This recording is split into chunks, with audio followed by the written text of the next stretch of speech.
¿Dónde empezamos con el Evangelio?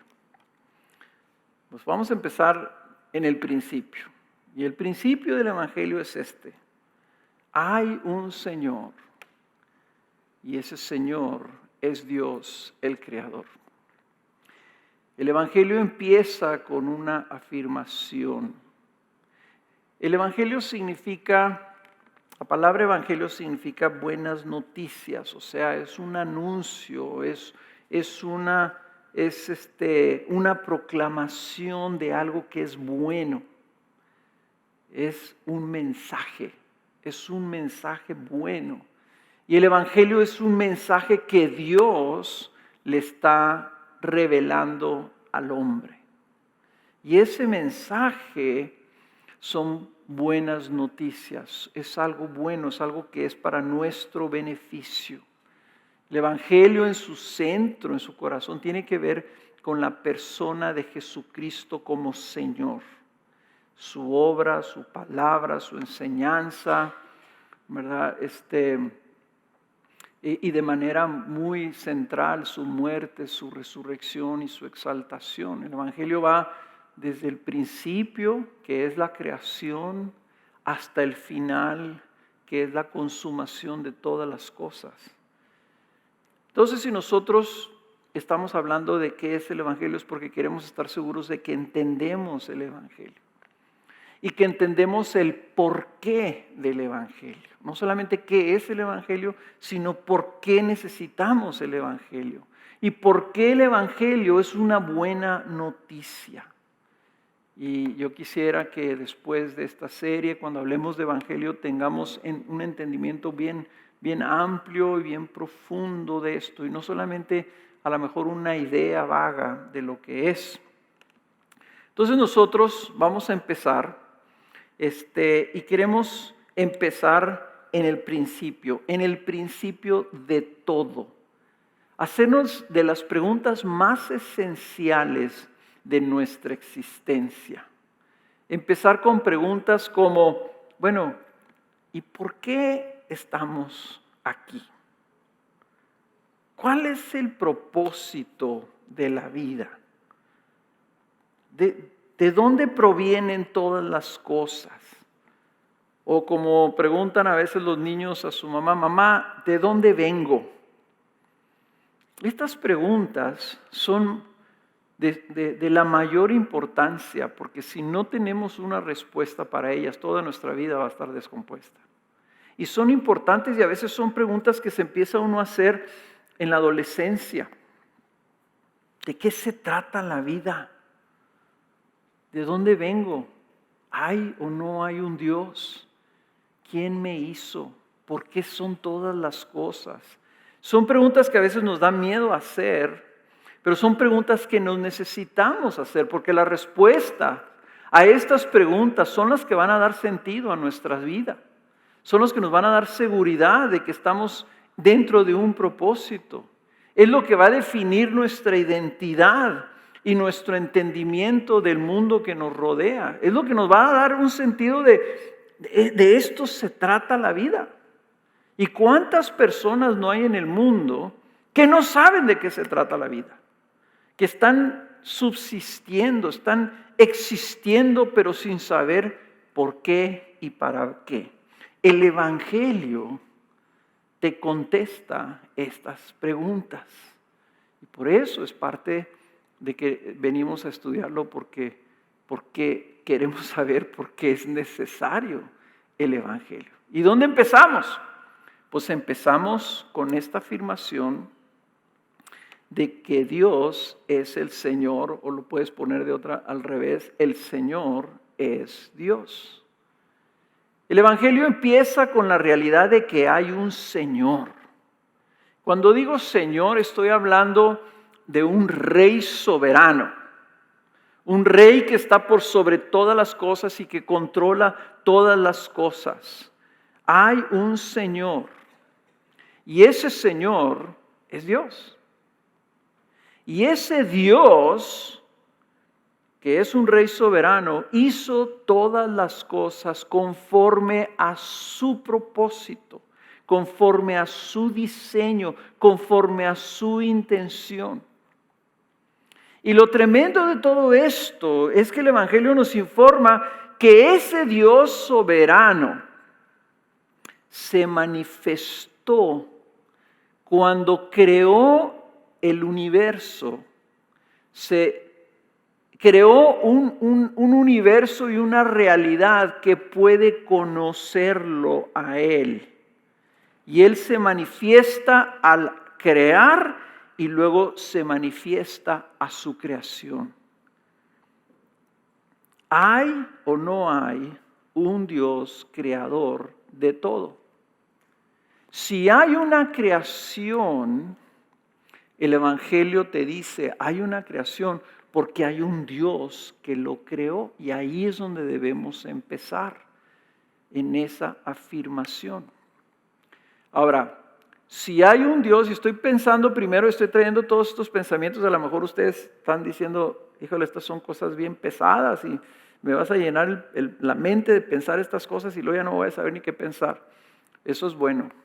Pensar es difícil y necesitamos pensar. Si hay un Dios, entonces obviamente ese Dios tiene que ser el Señor, tiene que ser un rey, tiene que ser soberano.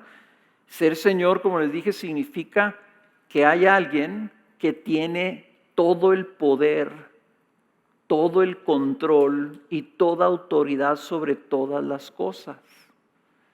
Si hay un Dios, Dios tiene que ser absoluto sobre todo. Y si hay un Dios, ese Dios, teniendo todo el poder y teniendo toda la capacidad, teniendo toda la soberanía, es el único que tiene capacidad de crear y de sostener providencialmente todas las cosas. La capacidad de crear algo que no existe, crearlo de la nada, es un acto de poder sobrenatural que solo Dios puede tener. En otras palabras, el milagro de la existencia de una creación se tiene que deber a la existencia de un Dios creador. Voy a ponerlo así, yo sé que le estoy llenando todas estas palabras, están diciendo, a ver, reburújamela más despacio. La creación que podemos ver, que podemos tocar, de la cual nosotros somos parte, implica obviamente la existencia de un creador que es todopoderoso, que es el Señor. ¿Ok? ¿Cómo sabemos que hay un Dios creador? Porque podemos ver una creación manifiesta. Y porque ese Dios se ha manifestado en su creación. Entonces, fíjense cómo un niño, de una manera natural, cuando ve algo, pregunta, ¿y esto quién lo hizo? Cuando se ve a sí mismo, pregunta, ¿y yo de dónde vengo? ¿Cómo es que estoy aquí? ¿Qué está sucediendo? La creación, nosotros como creación, nosotros al percibir la creación, al percibir un árbol, al percibir los cielos, al percibir a otra persona, lo primero que viene en nuestra conciencia es esto de dónde viene, de dónde salimos, quién diseñó esto. Bueno, la Escritura nos dice de dónde viene todo esto. Y nos dice que la creación misma produce este sentido de que tiene que haber un creador. Dice Romanos 1, 19 y 20. Fíjense lo que dice.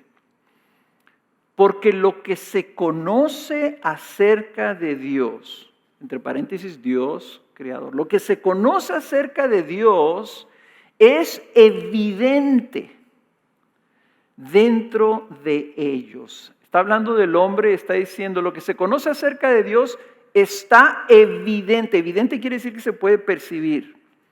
Se puede percibir y se puede percibir dentro de nosotros. Dice, pues Dios se lo hizo evidente. Dios mismo, al crearnos, nos crea con una conciencia de que hay un creador. Y luego dice el versículo 20, porque desde la creación del mundo, sus atributos invisibles, su eterno poder y divinidad se han visto, otra vez evidente, con toda claridad. Y noten esto, siendo entendidos por medio de lo creado, de manera que no tienen excusa. Lo que nos está diciendo la Escritura es que Dios nos crea y nos crea con una conciencia.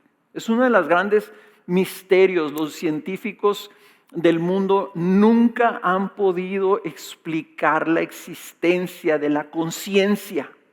¿Por qué tenemos una conciencia? ¿Y por qué esa conciencia, la conciencia de nuestra existencia y de nuestra realidad, nos lleva a tener una evidencia de que hay alguien más ahí que nos hizo? Porque Dios así nos puso. Hay un texto en el libro de Eclesiastés que dice que puso la eternidad en nuestros corazones. Puso algo adentro de los corazones que dice que hace que Dios invisible se haga visible. Que lo percibimos. No existe, el otro día estaba escuchando esto, que no hay evidencia de que ningún niño nazca ateo. Los niños nacen con una conciencia de que tiene que haber alguien más ahí. Nosotros creemos que hay un creador, porque Dios se revela en su creación. Y no solamente se revela por medio de todo lo creado, sino que se revela hablándonos.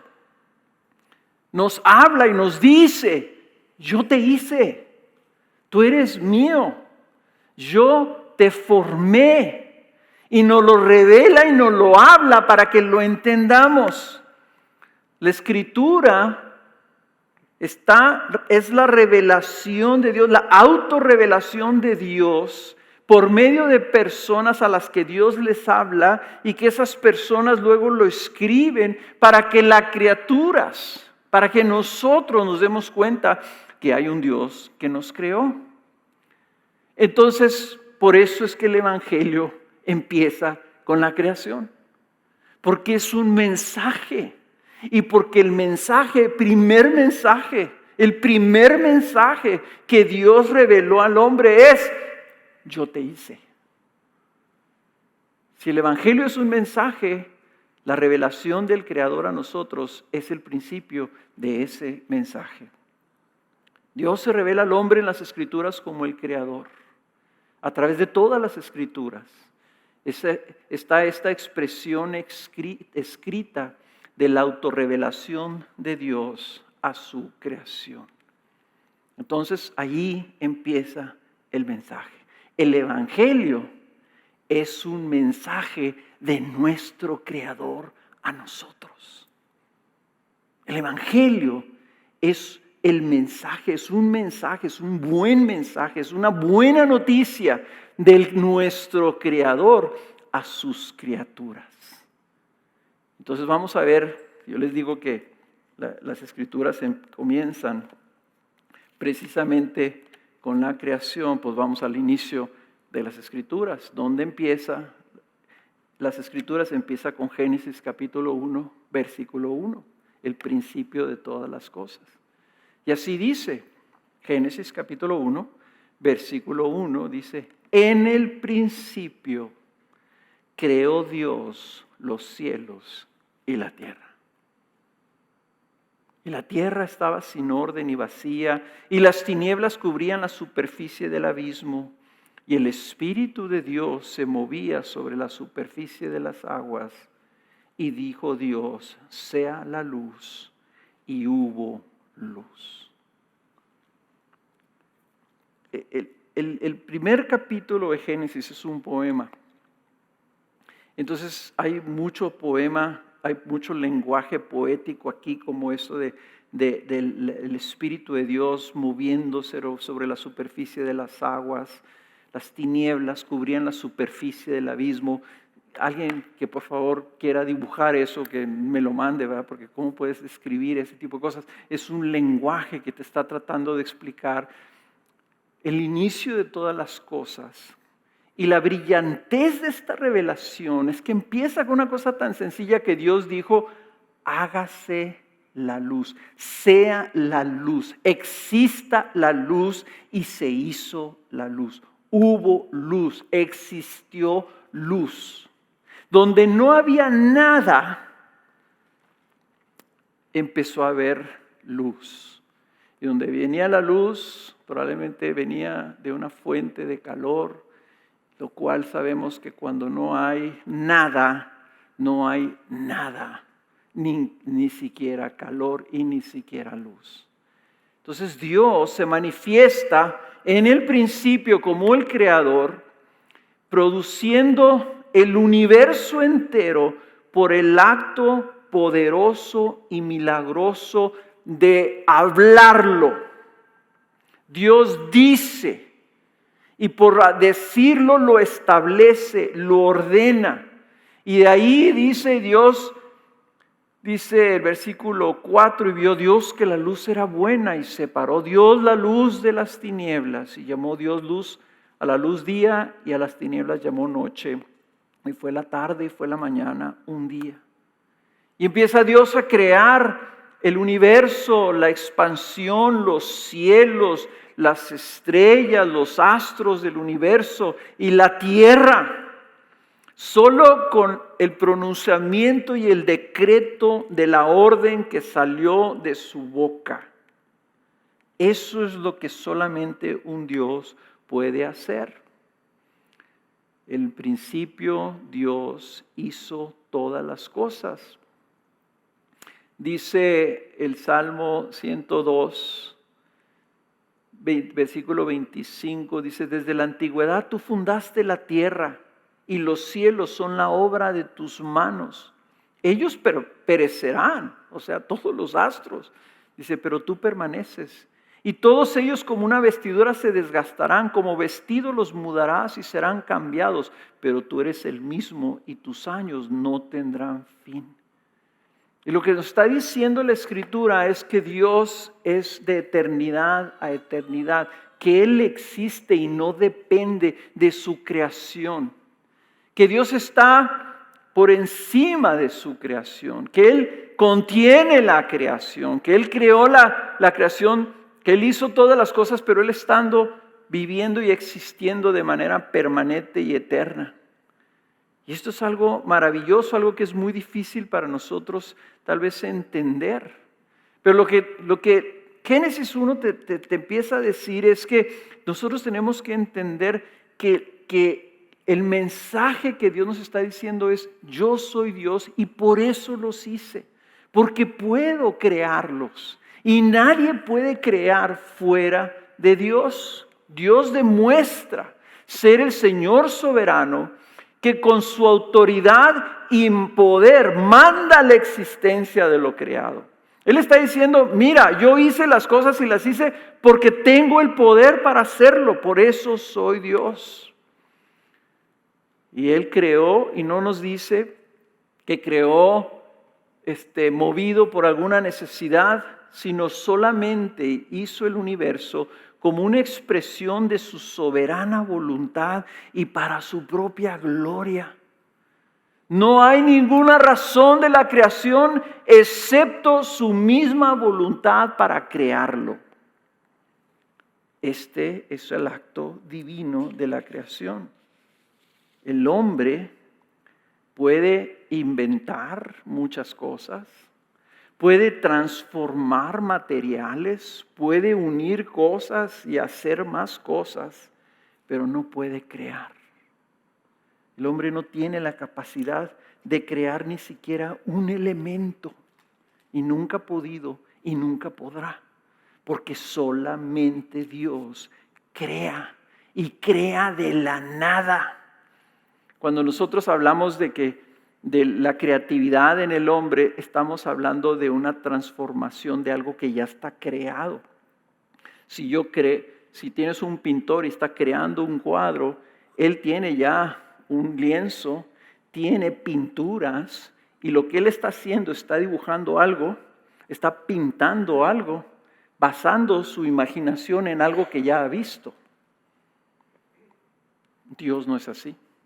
Dios, donde no hay nada, solamente tinieblas, hace todas las cosas. Ahora, Génesis continúa, y Génesis continúa por ahí en el versículo 11 diciendo que Dios crea la vida, el origen de toda la vida en el mundo. También es un acto de poder de Dios que viene como resultado de su simple palabra que ordena la existencia. En el versículo 11, Dios produce o hace o crea la vegetación. Y dijo Dios, dice el versículo 1:11, produzca la tierra vegetación, hierbas que den semilla y árboles frutales que den frutos sobre la tierra según su género, con su semilla en él.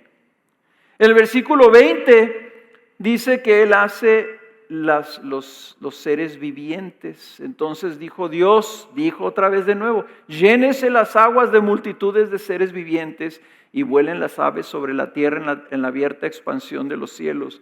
Y creó Dios los grandes monstruos marinos y todo ser viviente que se mueve, de los cuales están llenas las aguas según su género y toda ave según su género, y vio Dios que era bueno. Posteriormente, en el versículo 24 dice, y dijo Dios, produzca la tierra seres vivientes según su género, ganados, reptiles y bestias de la tierra según su género, y fue así. E hizo Dios las bestias de la tierra según su género y el ganado según su género y todo lo que se arrastra sobre la tierra según su género, y vio Dios que era bueno. Lo que nos está insistiendo la revelación de la Escritura es que Dios no solamente tiene la capacidad de crear lo material, sino que tiene algo que nadie más tiene, y es algo que también los científicos todavía batallan para definir qué es, porque es algo divino, y es algo que se llama la vida. ¿Por qué hay vida? Y la vida implica que alguien nos la dio. Y la manera poética que Génesis lo pone aquí es que Dios dio vida al darle aliento a los seres vivientes. Y noten ustedes que usa esta palabra, seres vivientes, de lo cual el hombre también fue creado como un ser viviente. Dice el versículo 26, y dijo Dios, hagamos al hombre a nuestra imagen, conforme a nuestra semejanza, y ejerza dominio sobre los peces del mar, sobre las aves del cielo, sobre los ganados, sobre toda la tierra y sobre todo reptil que se arrastra sobre la tierra. Creó pues Dios al hombre a imagen suya, a imagen de Dios lo creó, varón y hembra los creó. Dios crea la vida, da vida. La Biblia dice que Dios es el único que puede dar vida.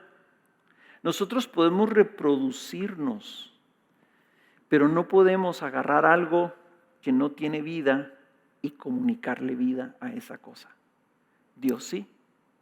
Inclusive dice el versículo, en el capítulo 2 de Génesis, versículo 7, dice, entonces el Señor Dios formó al hombre del polvo de la tierra y sopló en su nariz el aliento de vida, y fue el hombre un ser viviente.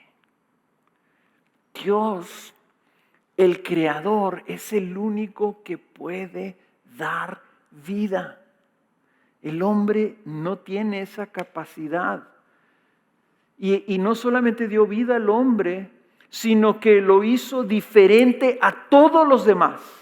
con cualidades que sobrepasan todo lo demás creado. Y lo hizo especial al hombre porque lo hizo a imagen y semejanza suya. A imagen de Dios, dice, que creó al hombre y a la mujer. Entonces aquí vemos nosotros que el Creador tiene un propósito bueno. El Evangelio es un mensaje bueno, porque la creación del hombre revela la bondad de Dios. Dios quería tener una creación que reflejara su gloria. Y nos hizo a nosotros, se hizo un jardín, dice que lo puso en el versículo 2:8, dice que pone, dice, y plantó el Señor Dios un huerto hacia el oriente en Edén, y puso ahí al hombre que había formado para que lo cultivara. Y le hablaba, decía que él quería que el hombre ejerciera dominio. Entonces, él hace al hombre y lo pone en un jardín para que tenga una plenitud y para que pueda trabajar y para que pueda cosechar y para que pueda ejercer un dominio de una manera semejante que él como creador está ejerciendo dominio sobre toda su creación. Nos da la oportunidad de que nosotros experimentemos un propósito en nuestra vida. Y ese propósito para nosotros es que Él hizo la creación para que nosotros ejerciéramos una administración o como dice aquí un dominio sobre la creación y tuviéramos un propósito en nuestra vida. Nos puso algo donde nosotros pudiéramos trabajar. Y al trabajar estamos haciendo algo como hace Él. Como dice por ahí el dicho, Dios siempre está trabajando. Y nosotros nos dio la capacidad de poder trabajar. Y nos dio la capacidad de tener ese propósito. Y dentro de las cosas, y no me van a dejar mentir, dentro de las cosas más sencillas y más satisfactorias, que el libro de Eclesiastés dice que la máxima aspiración de todo hombre debería ser simplemente esta: el poder sentarte a la mesa con tu familia, con tus hijos y disfrutar del producto de tu trabajo. Y díganme ustedes si es cierto o no es cierto. Si no es eso, una de las cosas más satisfactorias que tú puedes tener, el poder decir, mira lo que Dios nos ha dado para disfrutar juntos. Dios nos crea a su imagen y semejanza y al hacerlo está creando a un pueblo. Y a nosotros nos da la capacidad de reproducirnos y de tener hijos y tener una convivencia familiar. O sea, nos hizo a su imagen para que nosotros disfrutáramos de lo bueno que Él experimenta al tenernos a nosotros también. Y es algo hermoso porque la creación es, dice aquí la Biblia, repite esta frase, y vio Dios que era bueno. Nuestra creación, la creación de todo, revela la bondad de Dios. Y revela ese propósito en hacernos que tiene que ver con Él. Que tiene que ver que Él nos hizo a su imagen y semejanza y que ahí podemos encontrar en Él el propósito de nuestra existencia. No somos un accidente. No somos el producto de la casualidad. No nos hicimos a nosotros mismos. Fuimos creados con un propósito de nuestro Dios y Señor, y eso debe informar nuestro entendimiento de la vida.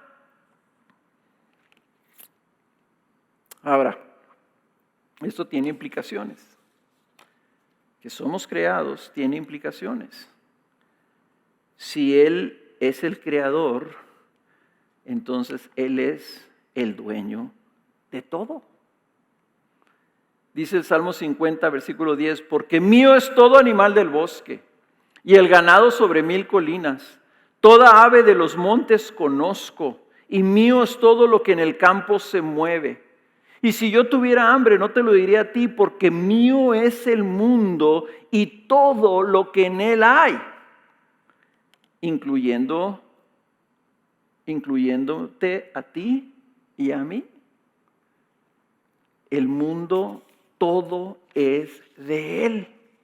Y si todo es de Él, entonces todo es para Él. El Nuevo Testamento, en el libro de Colosenses, el Señor dice esto extraordinariamente claro. Dice, hablando de Jesús, versículo 16, porque en Él fueron creadas todas las cosas, tanto en los cielos como en la tierra, visibles e invisibles, ya sean tronos o dominios o poderes o autoridades. Todo ha sido creado por medio de Él, y noten esta frasecita, y para Él. Y Él es antes de todas las cosas, y en Él todas las cosas permanecen. Nosotros fuimos creados para Él. Si tú construyes cualquier cosa, si tú construyes una silla y alguien te dice, ¿para qué hiciste esa silla? No, pues nomás, me dieron ganas de hacer una silla. ¿Y cuál es el propósito de esa silla? No tiene ningún propósito, nomás tenía ganas de hacerla. Tú dices, pero si es una silla, esa silla tiene un propósito y la silla tiene el propósito de que te sientes. Haces una silla para sentarte en ella. Haces una casa para habitarla o para venderla. Haces todo lo que haces con un propósito. Si Dios nos hizo, tenemos un propósito para el cual fuimos creados.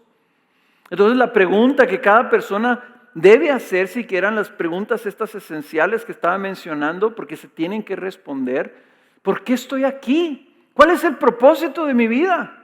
¿Por qué existo y existen todas estas cosas? El Evangelio nos está diciendo, hay un Dios. Ese Dios es el Señor. Él ha creado todas las cosas y lo creó conforme a su propósito. Y lo creó para Él. Nuestro propósito está en esto. Fuimos creados por Dios y para Dios. En otras palabras, encontramos nuestro propósito cuando nosotros reconocemos que fuimos creados para Él. Y cuando la Biblia dice que fuimos creados para su gloria, lo que está diciendo es que cuando tú estás viviendo conforme al propósito de Dios, conforme a la intención, si tú estás viviendo para Él, eso es lo que le trae a Él gloria. Traer gloria a algo, recibir gloria, es cuando esa persona está obteniendo el beneficio, está obteniendo el propósito de aquello que está queriendo hacer. Entonces, si Él es creador de todo y todo es para Él, entonces esto significa que Él es el dueño de todos. Él es el dueño, tenemos un dueño. Somos de nuestro creador. Si yo hago algo, eso que hace es mío. Entonces, si todo es de Él, como vimos ahorita, Él es dueño y eso implica entonces que Él es también soberano sobre sus criaturas. Y aquí es donde empezamos como seres humanos a patinar. Porque si tú ves el mundo, tú ves en el mundo que las personas viven para sus propios propósitos. El mundo quiere vivir y quiere tomar el destino de sus vidas en sus propias manos. El mundo dice, yo soy dueño de mí mismo. Como si nosotros nos hubiéramos hecho nosotros y no le debamos nada a nadie. Si tú no reconoces que fuiste creado, entonces no quieres reconocerlo porque eso implica algo. Te implica una responsabilidad. Uno de los filósofos ingleses más famosos dijo esto, y lo dijo de una manera un poco cínica, hablando de que él decía que él no creía en Dios creador. Le dijeron, ¿por qué no crees? Y dijo él, pues por una razón muy sencilla. Dice, porque si yo creyera en un creador, dice, entonces no podría hacer todo lo que yo quiero. Y bueno, como era un hombre muy inteligente, dijo la verdad. Y es cierto, la razón por la que batallamos nosotros en reconocer un creador no es tanto porque no podamos creer que fuimos hechos por alguien. Ese testimonio lo tenemos en nosotros mismos, sino porque no queremos reconocer que si hay un creador, ese creador es nuestro dueño, es nuestro soberano y fuimos creados por Él, para Él. El Señor es nuestro soberano y entonces Él, dice la Escritura y dice su revelación, date cuenta, yo tengo control de tu vida. Y nosotros Jesús le dijo a sus discípulos, mira, pues no sé por qué te la quiebras tanto, mano. Tú no puedes agregar a tu existencia una hora de vida. No tenemos la capacidad ni el control de todas nuestras vidas. No podemos evitar el enfermarnos, no podemos evitar el envejecer, no podemos evitar la muerte. No tenemos el control, pero pensamos que simplemente si niego yo y no pienso en que hay un creador, entonces puedo vivir mi vida como yo quiera sin tener yo que responder a un creador. Y esto lo que es que los hombres de nuestra naturaleza somos arrogantes. Y no queremos pensar que nuestra vida depende de la voluntad de un Dios, de un Rey, de nuestro dueño, de un Creador soberano, todopoderoso. Entonces, el Evangelio es este mensaje, esta noticia buena de que fuimos creados por un Dios que es nuestro Rey, que es nuestro Señor, que es nuestro dueño, pero también nos está diciendo el Evangelio que nosotros debemos venir a Él, a buscar el significado de nuestra vida, a buscar su propósito para nuestra vida. El Evangelio nos dice que el hombre fue creado y que vive bajo la soberanía de su Creador, al cual necesita reconocer. El Evangelio es un mensaje bueno, pero también es un mensaje que nos llama a una respuesta. Entonces, quiero ver ahora esto que implica para nosotros. ¿Qué implica para ti el Evangelio? El Evangelio tiene este poder de revelarnos esta buena noticia y a la misma vez nos está retando. Está poniendo el dedo en donde más nos duele. Si hemos visto que el Evangelio empieza con el principio de un Dios creador que es el Rey y el Señor de todo, entonces la pregunta es, ¿por qué el mundo no cree en ese Dios creador? La pregunta tendría que ser para ti, ¿y tú crees? ¿Te ves como una criatura? ¿O piensas que fuiste creado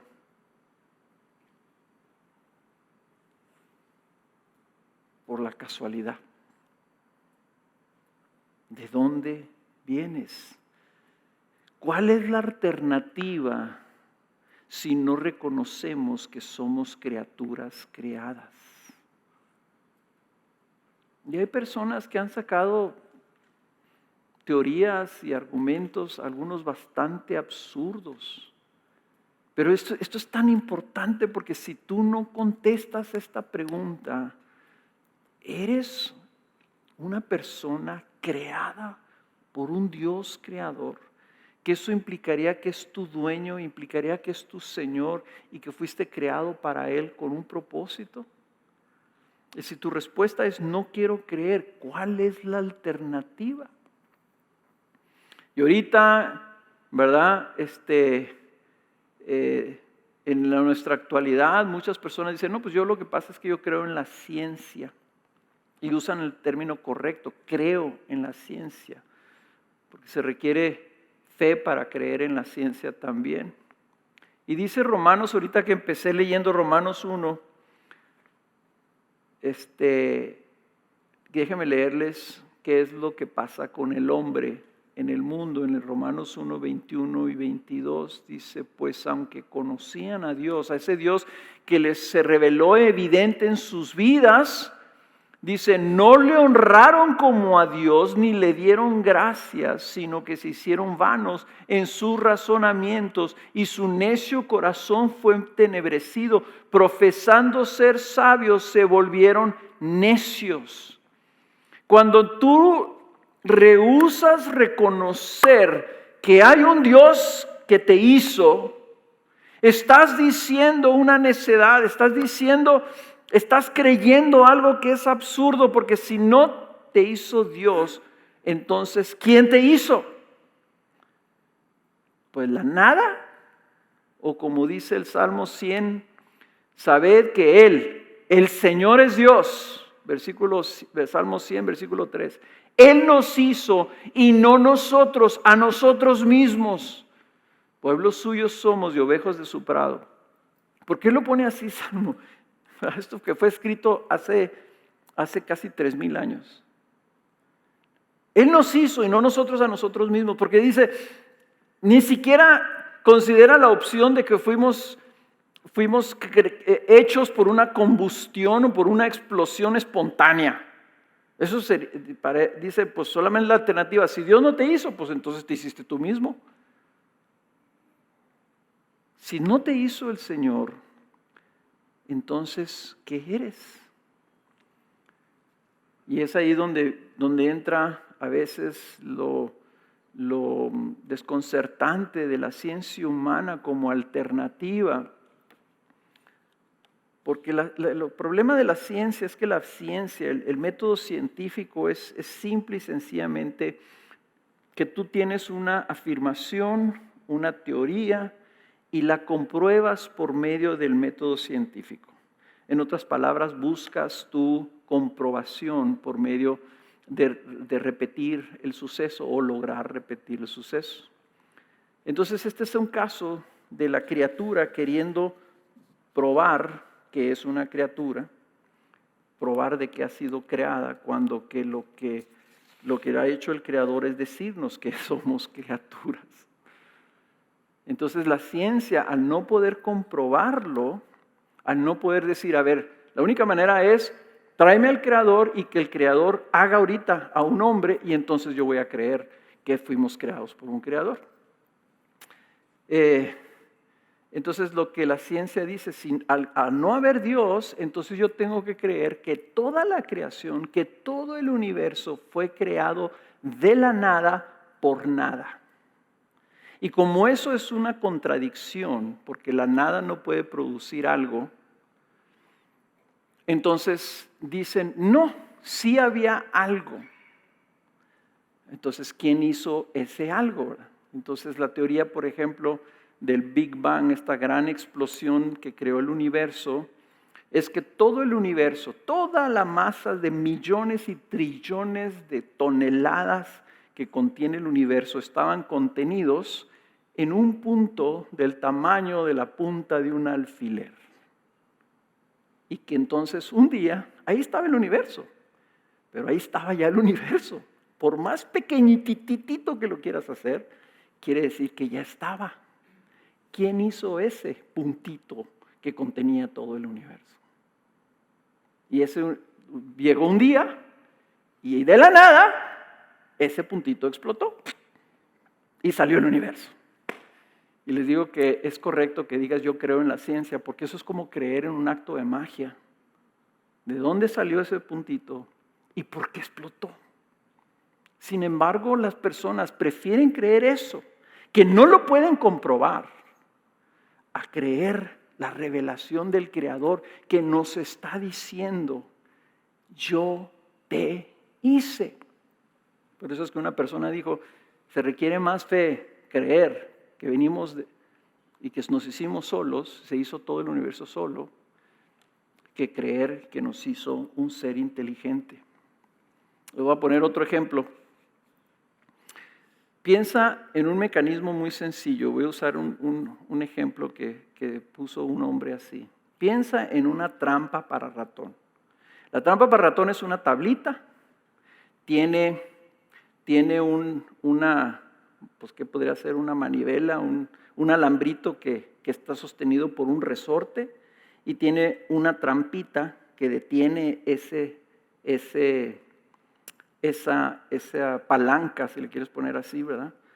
En donde se le pone un pedacito de queso, que cuando el ratón muerde ese pedacito de queso se suelta la trampa y atrapa al ratón. Son como 5 partes. Si yo te enseño una trampa para ratones, inmediatamente sabes que alguien tiene que haberla inventado. Alguien tiene que haberla creado. La ciencia te dice que eso se hizo solo.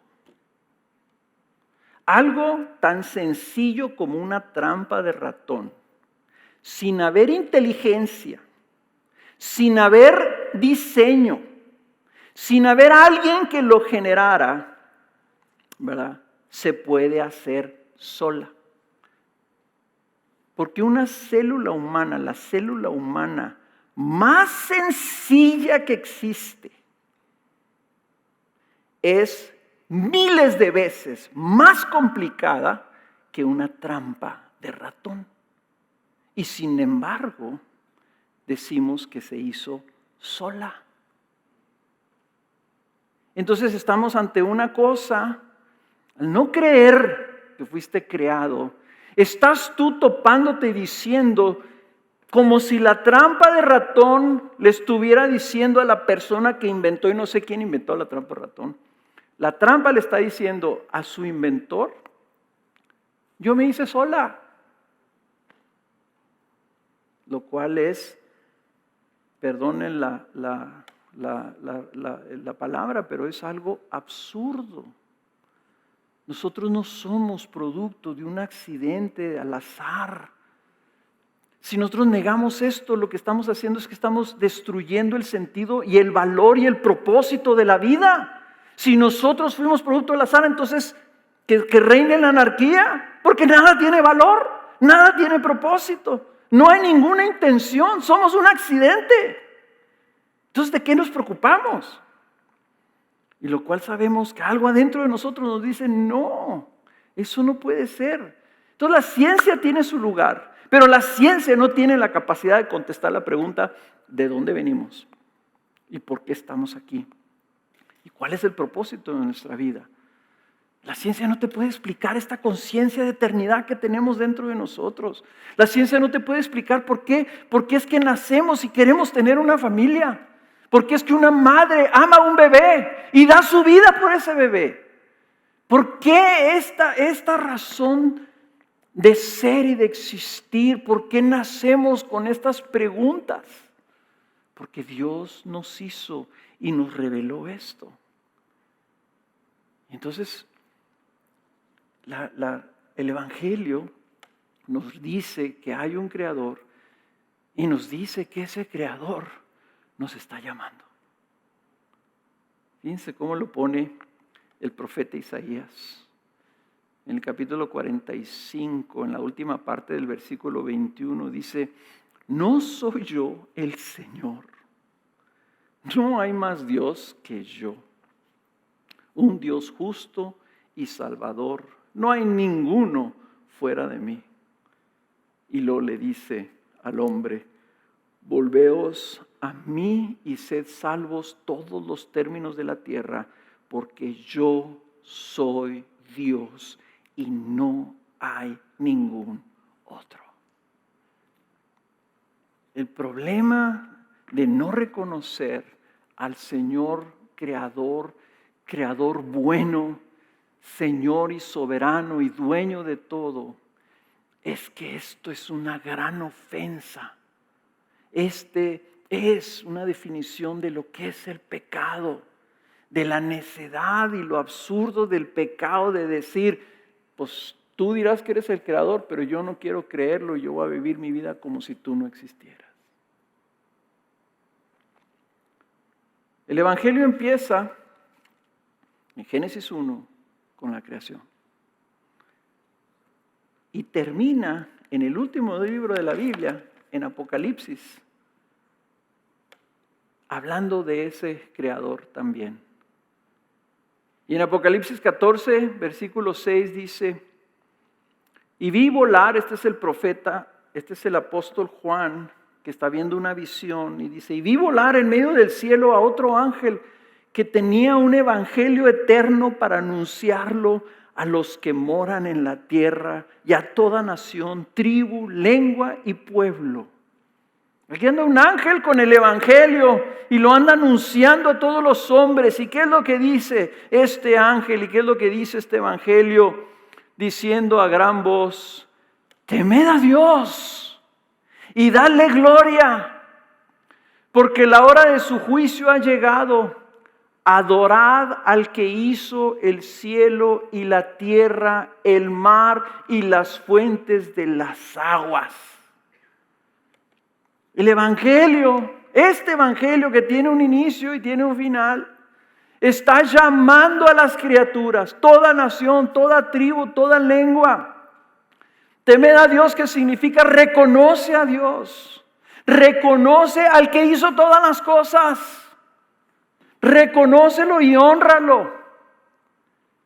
Y luego dice esto: adoradlo al que hizo el cielo y la tierra. Adorar al que te hizo. Él se está llamando y te está diciendo: yo te hice. Reconócelo, acéptalo, créelo para que vengas a mí y encuentres tu propósito en esa adoración a Dios.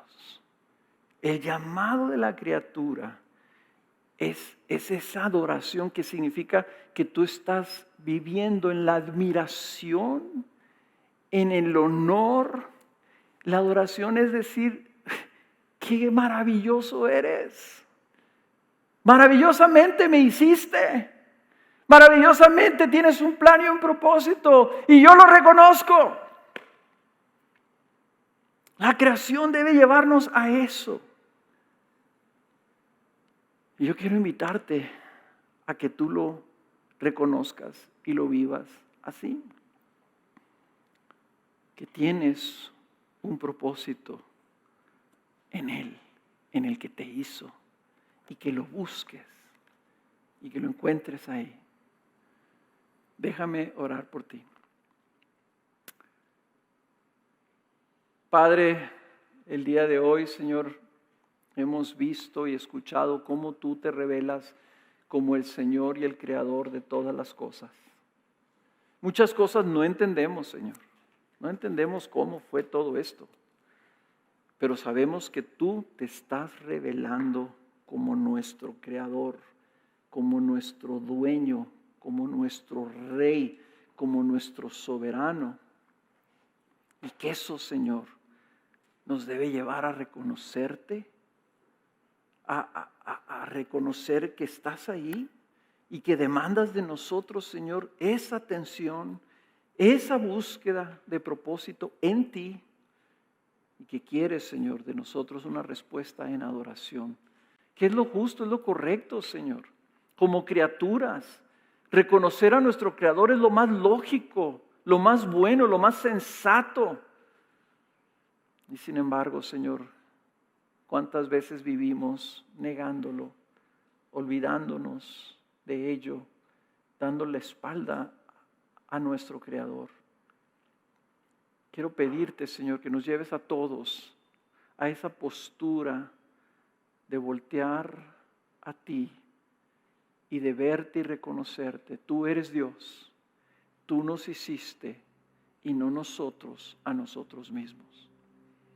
Señor, que estas palabras alienten a personas que me puedan estar escuchando que tal vez nunca lo han reconocido así.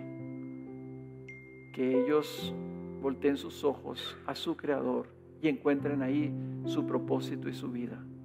Te lo pido, Dios, en el nombre de Jesús. Amén.